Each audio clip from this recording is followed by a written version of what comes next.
So if you have a certain problem that's going on in your business, you can attack it in that morning, and by that afternoon, you'll know if it's working or not. Because of the customers like it or they don't like it. Right. It's costing more money or it's costing me less money. This idea, I'm not being able. The employees aren't able to execute this procedure, so you're able to review an action plan and follow up and change course very quickly. As in other businesses, you might have to wait a week, a month, a year even sometimes to see if something's working. So the profit building really came out of that.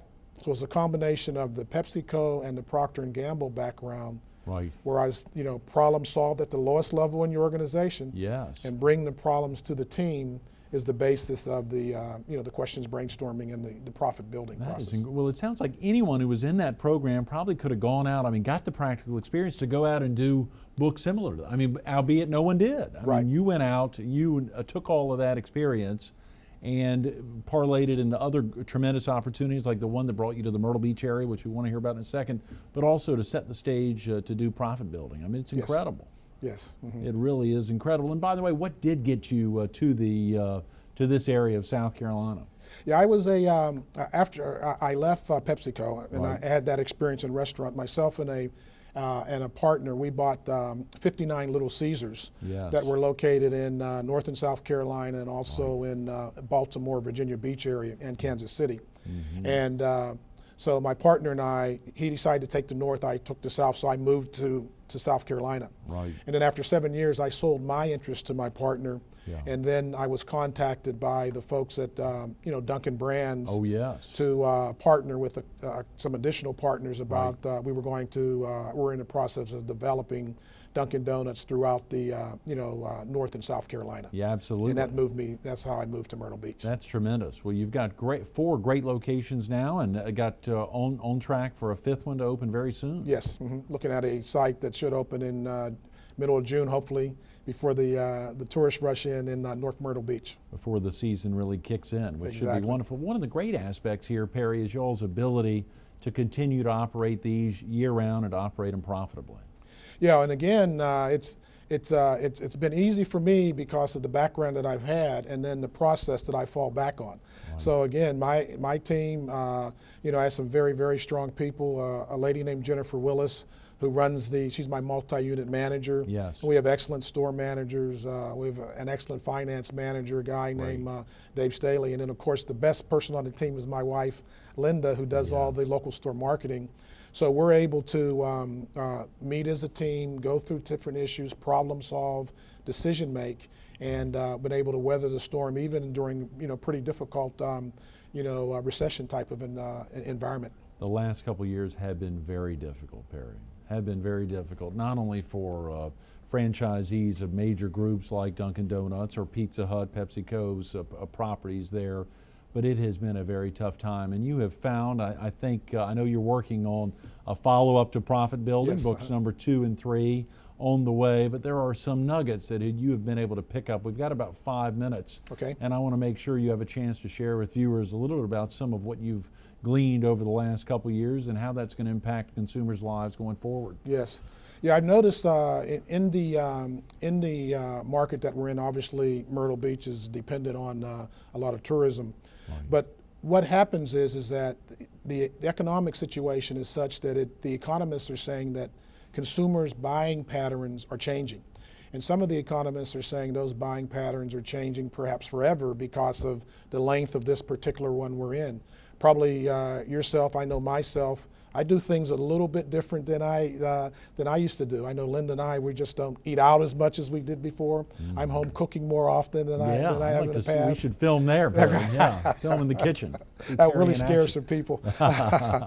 But so people are changed their buying patterns, and after doing some research, I found out that there are now 4 segments that instead of all the hundreds of different segments that consumers fall in, they're falling in basically into the rapid stop people who are customer yours and they just rapidly stop buying from you because they can't afford it. They're impacted by maybe a job loss. Right. Then there's the majority of the people fall in the hurt but tolerating category. Hurt but tolerating. Where they're able to, they're a little bit more conservative on what they're purchasing. Then you have the very well-off people who will buy and shop like they always have. Right. And then you have the live-for-the-day people who will pretty much act like they always have. So depending on where your products are and how your customers are divided up into those products, Right. you can kind of predict what's going to happen to your business and then create marketing plans to prevent it. You know, don't stop marketing, which we found out, continue to market, but target your business more effectively. So if you see a lot of your competitors not marketing, couldn't you just follow that and not market along with them, or should you be marketing when they're not? Yeah, I basically would market when they're not, because they're leaving the doors open for me to bring in those business, because there are still groups of people out there, like I indicated, hurt and tolerating. That doesn't mean that they have stopped purchasing. Right. And there's still the well-off people and the people who live for the day that will continue to shop. So you really want to advertise where you can get those people. And the other thing that really helps is that having a product like coffee, Right. that's really people are seeing as being an essential product. There really hasn't been much people pulling away from that. They're going to buy that cup of coffee kind of no matter what.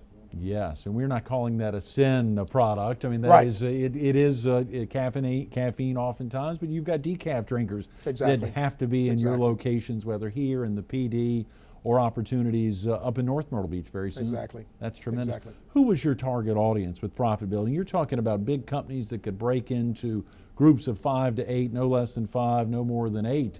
Are small companies, can it be applied to a company that has just 5 employees? That's an excellent question. It was built or designed to reach all levels of business. You know, a large company, you could get a cross section of people through your organization. If it was a one-person company, in my consulting courses, I would tell people, get with other small businesses, but still get 4 or 5 people together. Because if you were able to get with an accounting company, a recruiting company, a marketing company, Right. now they have some input that could help you in your business. Oh, great thinking. And in fact, what you could do is you could provide a service for them, they could provide a service for you at no cost. Yes. So now you're marketing, you have an accountant that's doing your work, and the marketing person's marketing the accountant. So you get a consortium of people together, and you in effect can do the same thing. You know, put your team together, prepare your team, go through the questions brainstorming process. That is brilliant, so it could work. Barry. It could work for the Yes. others. And of course, now do you get out, obviously, I know Linda's in a number of the locations. Are you able to get out and share some of these ideas with folks, whether around the country or anywhere? These are ideas that clearly the internet's a great vehicle to get it out. We got to wrap, but is there an opportunity for viewers to come in contact with you without going into a Dunkin' Donuts franchise? Yes, I have the website www.ludyco.com. Okay. It has some information, a lot of information about the books, the articles that I've written. And what's happened is usually about once or twice a month, I'm somewhere in the U.S. putting on a seminar, a training program, a speaking type of an assignment, Right. and I continue to get the information out. That's tremendous, Perry. Well, keep up the great work. I'm sorry we've run out of time. Oh, no, appreciate it. Thanks for having me on. Absolutely. Stay tuned to a little more with Perry Ludy, author of Profit Building, Cutting Costs Without Cutting People, coming up next. Think about it. How often does this happen? That an author is A, blessed enough to be able to write a book, B, it's translated into several languages all around the world. People are picking it up. And then a group in another country is so excited about it, they approach you, ask permission to copy an entire chapter of the book, disseminate it to their employees, friends, others, and start having raffles about different aspects of it. The questions brainstorming chapter. It's a special one, but it's only one of those 5 steps. There's a lot more involved in profit building, cutting costs without cutting people. Take the time, go online to ludyco.com, LUDYCO.com, to learn more about the book, to see excerpts, to see other speaking engagement opportunities for Perry and his bride, Linda, to be out there making a difference on behalf of lots of companies, large and small. Perry Ludy, thanks so much again Thank you, for being with us and for putting this together.